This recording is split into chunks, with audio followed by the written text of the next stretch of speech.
Guys, welcome to my channel. ಇನ್ನೂ ನನ್ನ ಚಾನಲ್ನ ಯಾರ್ಯಾರು ಸಬ್ಸ್ಕ್ರೈಬ್ ಮಾಡಿಲ್ಲ, ಪ್ಲೀಸ್ ಸಬ್ಸ್ಕ್ರೈಬ್ ಮಾಡಿ, ಪಕ್ಕದಲ್ಲೇ ಇರೋ ಬೆಲ್ ಐಕಾನ್ನ ಕ್ಲಿಕ್ ಮಾಡಿ ಸಪೋರ್ಟ್ ಮಾಡಿ ಪ್ಲೀಸ್. ಇವತ್ತು ಕೋಡ್ಬಳೆ ಮಾಡೋದು ಹೇಗೆ ಅಂತ ನೋಡೋಣ.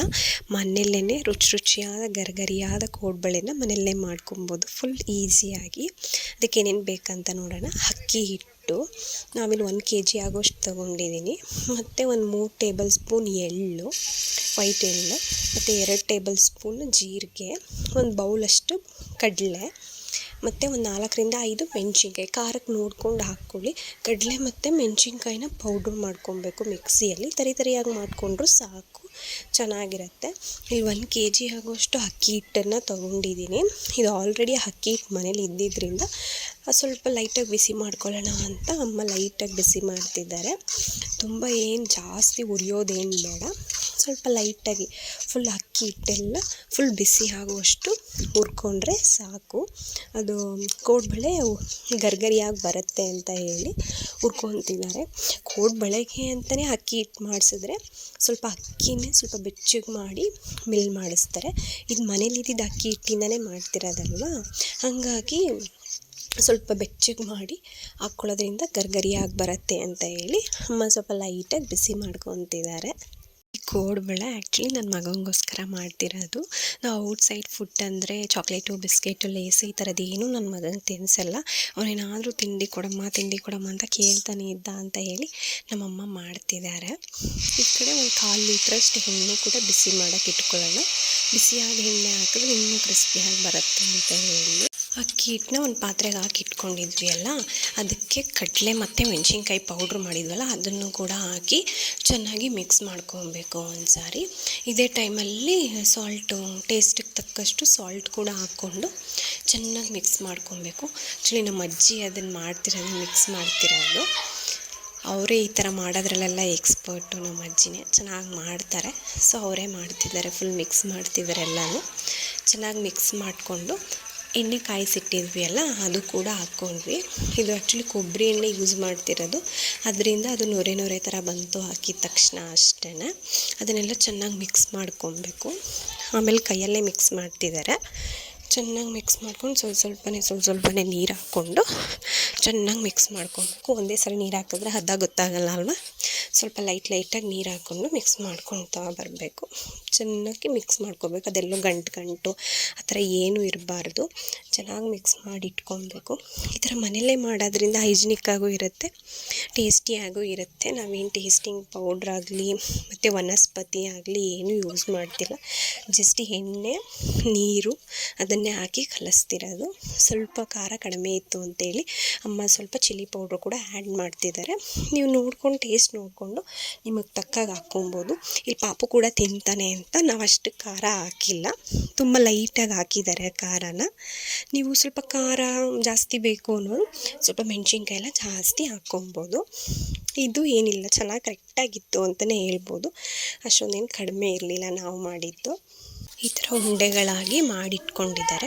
ಅಜ್ಜಿ ಅದು ಕರೆಕ್ಟಾಗಿ ಆಗಿದೆಯಾ ಅಂತ ಒಂದು ತೆಗೆದು ನೋಡ್ತಿದ್ದಾರೆ ಕೂಡ. ಕರೆಕ್ಟಾಗಿ ಆಗಿತ್ತು. ಒಂದು 10 ನಿಮಿಷ ನೆನೆದ್ರೆ ಸಾಕು. ಇಲ್ಲಿ ಅಜ್ಜಿ ಮಾಡೋಕ್ಕೆ ಕೂಡ ಸ್ಟಾರ್ಟ್ ಮಾಡಿದ್ದಾರೆ ಆಲ್ರೆಡಿ. ಈ ಕೋಡ್ಬಳೆ ಅಂದರೆ ಗೊತ್ತಲ್ವ ಯಾವ ಶೇಪಲ್ಲಿರಬೇಕು, ಬಳೆ ಶೇಪಲ್ಲಿರಬೇಕು. ನಾನು ತಟ್ಟೆ ಮೇಲೆ ಟ್ರೈ ಮಾಡೋಕ್ಕೆ ಹೋದೆ, ಅದು ಸರಿಯಾಗಿ ಬಂದಿಲ್ಲ. ಆದರೂ ಸ್ವಲ್ಪ ಟ್ರೈ ಮಾಡಿದೆ, ಬಟ್ ಅದು ಸರಿಯಾಗಿ ಬಂದಿಲ್ಲ ಅದು. ಆಮೇಲೆ ನಾನು ಮನೆ ಮೇಲೇ ಟ್ರೈ ಮಾಡಿದೆ. ನಾನು ಮನೆ ಮೇಲೇ ಟ್ರೈ ಮಾಡಿದೆ, ಚೆನ್ನಾಗಿ ಬಂತು. ಮನೆ ಮೇಲೆ ಚೆನ್ನಾಗಿ ಬಂತು. ನಾವು ಹೋಗ್ತಾ ದೊಡ್ಡದು ಮಾಡಿಲ್ಲ, ಫುಲ್ ಪುಟ್ಟದ್ದು ಮಾಡಿದ್ವಿ. ಯಾಕೆಂದರೆ ಇವನು ಒಂದು ಕೊಟ್ಟರೆ ಸಾಲಲ್ಲ ಅಂತಾನೆ 2-3 ಕೊಡಬೇಕು. ಅದರಿಂದ ದೊಡ್ಡದು ಮಾಡಿಬಿಟ್ರೆ 2-3 ಜಾಸ್ತಿ ಆಗುತ್ತೆ ಅಂತೇಳಿ ಪುಟ್ಟದ್ದು ಮಾಡಿದ್ವಿ. ಇಷ್ಟೇ, ಈ ಥರ ಶೇಪಲ್ಲಿ ಮಾಡಿದ್ರೆ ರೌಂಡ್ ಶೇಪಲ್ಲಿ ಕೋಡ್ಬಳೆ ಬೇಯಿಸೋದಕ್ಕೆ ರೆಡಿ ಆಯಿತು. ಈ ಥರ ಮಾಡಿ ಇಟ್ಕೊಂಡಿದ್ವಿ ನಾನು ಅಜ್ಜಿ ಮಾಡ್ತಿದ್ವಿ, ಅಮ್ಮ ಆ ಕಡೆ ಬೇಯಿಸ್ತಾ ಇದ್ದರು. ಈ ಥರ ಮಾಡಿ ಒಂದು ಪೇಪರ್ ಮೇಲೆ ಹಾಕ್ತಿದ್ವಿ. ಇಲ್ಲಿ ಅಮ್ಮ ಆಲ್ರೆಡಿ ಬೇಯಕ್ಕೆ ಹಾಕಿದ್ರು, ಆಯಿಲ್ ಕಾಯ್ದಿದೆ ಅಂತೇಳಿ.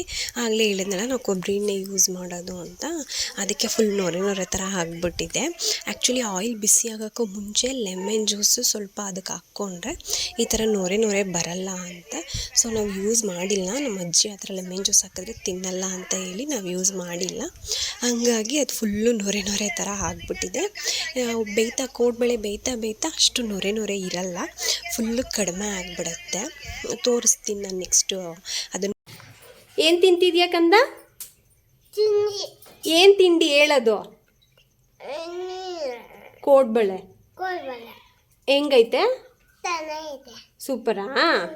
ನನಗೆ ಅಮ್ಮಂಗೆ ಎಮ್ಮಿ ಎಮ್ಮಿ ಬೇಡ, ನೀನು ತಿನ್ನು, ಆಮೇಲೆ ತಿಂತೀನಿ. ಎಮ್ಮಿನಾ ಹೇಳು.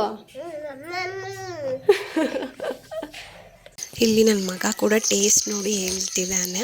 ಇಲ್ಲಿ ನೋಡಿ ಆಯಿಲ್ಲು ಕಾಯ್ದಿದೆ, ಒಂದೊಂದೇ ಕೋಡ್ಬಳೆ ಹಾಕ್ತಿದ್ದೀನಿ. ಕೋಡ್ಬಳೆ ಹಾಕ್ತಿದ್ದಂಗೆ ಎಷ್ಟು ನೊರೆ ನೊರೆ ಥರ ಆಗ್ತಿದೆ ನೋಡಿ, ಫುಲ್ಲು ನೊರೆ ನೊರೆ ಥರ ಆಗಿಬಿಡುತ್ತೆ. ಕೆಳಗಡೆ ಇರೋ ಕೋಡ್ಬಳೆ ಅಂತೂ ಕಾಣೋದೇ ಇಲ್ಲ, ಆ ಥರ ಆಗಿಬಿಡತ್ತೆ. ಆಮೇಲೆ ಬೇಯ್ತಾ ಕೋಡ್ಬಳೆ ಅದು ನೊರೆ ನೊರೆ ಎಲ್ಲ ಕಡಿಮೆ ಆಗಿಬಿಡತ್ತೆ, ಏನಿಲ್ಲ. ನೀವು ನೋಡ್ತಾ ಇರ್ಬೋದು, ಇವಾಗ ಸ್ವಲ್ಪ ಬೆಂದಿದೆ ಕೋಡ್ಬಳೆ, ಸ್ವಲ್ಪ ನೊರೆ ಎಲ್ಲ ಕಡಿಮೆ ಆಗಿದೆ. ಇನ್ನೊಂದು ಸ್ವಲ್ಪ ಬೇಯಬೇಕು, ಸ್ವಲ್ಪ ಗೋಲ್ಡನ್ ಕಲರ್ ಆಗೋಷ್ಟು ಬೆಂದರೆ ಸಾಕು. ಕೋಡ್ಬಳೆ ಚೆನ್ನಾಗಾಗುತ್ತೆ ಗರಿಗರಿಯಾಗಿ, ಇನ್ನೊಂದು ಸ್ವಲ್ಪ ಬೇಯಬೇಕು. ಇಲ್ಲಿ ನೋಡಿ ಆಗಿದೆ ಕೋಡ್ಬಳೆ, ಇಷ್ಟು ಬಂದರೆ ಸಾಕು. ನಾವು ಆ್ಯಕ್ಚುಲಿ ಒಲೆಯಲ್ಲಿ ಮಾಡ್ತಿರೋದು ಕಾಣಿಸ್ತಿದೆ ಅನಿಸುತ್ತೆ. ನಾವೆಲ್ಲ ನನ್ನ ಮಕ್ಕಳಿಗೆ ಇನ್ನು ಒಲೆಯಲ್ಲಿ ಮಾಡಿಕೊಡ್ತೀವೋ ಇಲ್ವೋ ಗೊತ್ತಿಲ್ಲ. ಅದಕ್ಕೆ ಅಮ್ಮಂಗೆ ಒಲೆಯಲ್ಲೇ ಮಾಡೋಣ ಅಮ್ಮ ಅಂತ ಹೇಳಿ ಹಿಂದೆ ಒಲೆ ಇತ್ತು, ಒಲೆಯಲ್ಲೇ ಮಾಡ್ತಿರೋದು, ಸೌದೆ ಒಲೆಯಲ್ಲಿ. ಇಲ್ಲಿ ಬೆಂದಿದೆ ಅಂತೇಳಿ ಎಲ್ಲ ಕೋಡ್ಬಳೆನೂ ತೆಗೆದಿಡ್ತಿದ್ದೀವಿ. ಸೊ ನೋಡಿ, ಅಪ್ಪ ಒಲೆಯಲ್ಲಿ ಮಾಡೋದು ಸಿಕ್ಕಾಪಟ್ಟೆ ಕಷ್ಟ, ಬಟ್ ಒಲೆ ಊಟನೇ ಎಲ್ಲಿ ಅಂತ ಹೇಳ್ತಾರೆ. ಅದು ಸೌದೆ ಎಲ್ಲ ಹಚ್ಚಿ ಮಾಡೋದು ನಮ್ಗೆ ಸ್ವಲ್ಪ ಕಷ್ಟನೇ ಅಂತ ಅನಿಸುತ್ತೆ. ಬಟ್ ಟೇಸ್ಟಿಯಾಗಿತ್ತು ಕೋಡ್ಬಳೆ, ತುಂಬಾ ಚೆನ್ನಾಗಿತ್ತು. ನನ್ನ ಮಗ ಕೂಡ ತುಂಬಾ ತಿಂದು ಎಂಜಾಯ್ ಮಾಡ್ದ. ನೋಡಿ, ಕೋಡ್ಬಳೆ ಎಲ್ಲ ಬೆಂದಮೇಲೆ ಸ್ವಲ್ಪನೂ ನೊರೆ ನೊರೆ ಥರ ಇರೋದೇ ಇಲ್ಲ, ಎಲ್ಲ ಹೋಗ್ಬಿಡುತ್ತೆ. ಸ್ಟಾರ್ಟಿಂಗ್ ಅಷ್ಟೇ ಆ ಥರ ಇರುತ್ತೆ. ಇಲ್ಲಿ ನಾವು ನೋಡಿ 1 kg ಅಷ್ಟು ಅಕ್ಕಿ ಹಿಟ್ಟು ತೊಗೊಂಡಿದ್ದು, ಇಷ್ಟು ಕೋಡ್ಬಳೆ ಆಗಿದೆ. ತುಂಬ ಚೆನ್ನಾಗಿತ್ತು. ನೀವು ಒಂದ್ಸರಿ ಮನೆಯಲ್ಲಿ ಟ್ರೈ ಮಾಡಿ. Thanks for watching.